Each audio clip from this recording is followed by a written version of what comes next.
Hello and welcome, my name is Parky and today I'm going to be doing a bit of a Necromancer Spotlight weapon class skill overview. I know that was a lot of words, but it will kind of make sense. So today I'm going to be looking at all the different weapons that you can use with the Necromancer class. The first here that you're going to be seeing is the axe, which is a main hand weapon. I'm actually attacking some mowers here, which probably isn't the best one to attack considering they pretty much stun you completely. However, the axe gains 3 abilities, the first being the Rending Claws, which is the auto attack with vulnerability. We've also got Unholy Feast, which is damage with retaliation and cripple.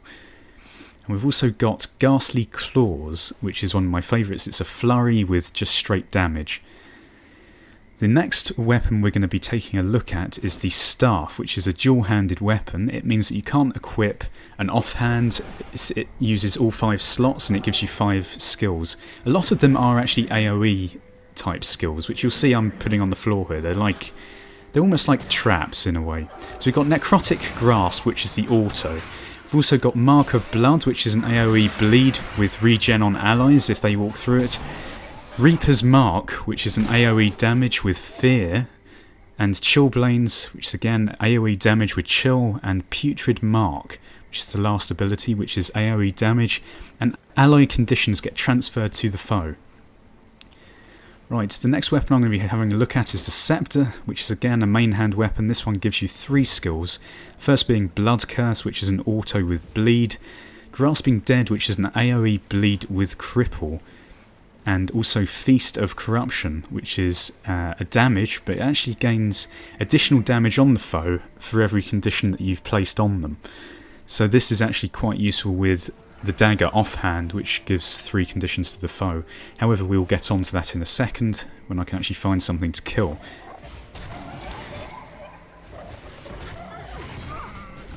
The Staff is, in my opinion, probably my least favourite weapon, just for the fact that there are so many ground-based targeting type things, and I don't really like that. But hopefully if I can find an enemy in a minute, we'll show you some of the other ones. The next one is going to be the Dagger. The Dagger can be dual-wielded, as I've already mentioned. You can hold the Dagger in your offhand as well as your main hand. And as the Dagger is quite a close combat weapon, I think I'm going to put it on right now if I can actually find it. There we go. So the Dagger gives you 3 skills in your main hand and 2 in your offhand. In the main hand you have Necrotic Slash, which is the auto. It doesn't put any conditions on the enemies, but it just does straight damage. We also have Life Siphon, which is a life tap, and Dark Pact, which is a damage and immobilization on the enemy, which lasts for 3 seconds. The Dagger, of course, is quite a close combat weapon, and so it makes sense for a lot of the skills to be based around life tapping and life draining abilities. We're going to have a look at a few of the offhand weapons now, the first being the Focus, again if I can find it. And this gives you 2 abilities, the first being Reaper's Touch, which is a damage and vulnerability with swiftness granted on allies. The second ability it grants you is the Spinal Shivers, which is a damage with chill. I think probably as an offhand weapon, this is actually maybe one of my favourite offhands. Although the Dagger does seem also to be quite useful in some situations, which I'll mention in a second. Right, so the next offhand weapon I'm going to show you is the Warhorn. The Warhorn is a sort of more of a condition-based offhand. It gives you 2 abilities, the first being the Wail of Doom, which is quite fitting for a Warhorn. It's a damage with Daze, which lasts 2 seconds on the enemy. If I can actually find someone to show you this on, it would be great, but you'll get it in a second. The other ability it gives you is Locust Swarm, which is a damage and it cripples the enemy and it actually gains swiftness.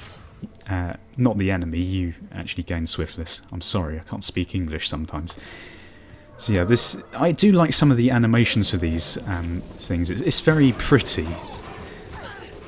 And we've got one final offhand that I'm going to show you, which is going to be the Dagger. I think I'm actually going to dual wield the daggers here. I did record this in advance, so I can't remember exactly what I did. I probably should have watched it beforehand. However, the dagger, again, as I've already mentioned, is a sort of a life tap based weapon. It does. It gives you 2 abilities. The first being Enfeebling Blood, which is an AoE bleed with weakness.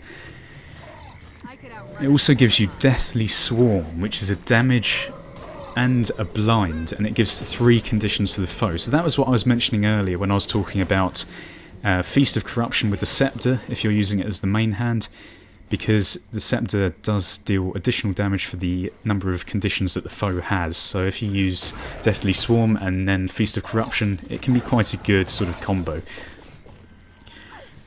Right, and the very last, well, not the very last, but one of the last things I want to show you with the Necromancer is the unique Necromancer Class ability. Now this grants you no knockback, which is quite useful with some of these enemies which knock you back every 5 seconds, which is quite bloody irritating. It gives you 4 new skills, the first being Life Blast, which is the auto. We've also got Dark Path, which is a teleport with blind ability, and damage. All of these do damage as well as these conditions. We've also got Doom, which is a fear. Again, it's a very Necromancer class based condition that you can put on enemies, the fear. There aren't any other class or profession that can actually fear enemies, which is quite unique, I think. And we've also got Life Transfer, which is the Life Force Drain. It damages nearby enemies as well, so it's slightly AoE. The ability is actually slowly unlocked by building up Life Force, which is this sort of green bar that you can see above the weapon skills, and that is built up by basically killing things and things dying around you. You don't have to actually directly kill things yourself in order to build up the Life Force Drain. The Life Force bar. If someone else kills an enemy, little sort of green orbs will be shown flowing into your person, and it will fill up the bar that way. We have also got some pets, in inverted commas, really, because they're not. Well, I suppose they are pets, but now each profession in Guild Wars actually has a heal ability. But with the Necromancer, you don't have a straight heal. What you have to do is you summon a Blood Fiend, which is the sort of lanky floating one that you see there, and that, if you sacrifice it, gives you health back, and that's how it works with Necromancer. You have quite a few different pets. We have a Blood Fiend, which is a ranged pet. We also have a Bone Fiend, which is arranged with Cripple. Bone Minions, which are heavily melee based with an Explode ability. You can actually make both of them explode separately. We also have a Flesh Golem, which is a melee based pet with Charge and Cripple abilities. I think there's also some sort of worm type thing, which is kind of weird looking, but I haven't really looked into that too much, so I'm not too sure about that one. However, this has been sort of a vague and waffly overview of the Necromancer weapons and abilities. If you've enjoyed the video, even if it has been slightly all over the place, please feel free to leave me a like, comment or favourite, or even subscribe if you want to help support me and be notified when I post some more Guild Wars 2 stuff. I'm going to be doing a few more of these sort of general spotlight overview things for the other classes, so look forward to those. Awkward!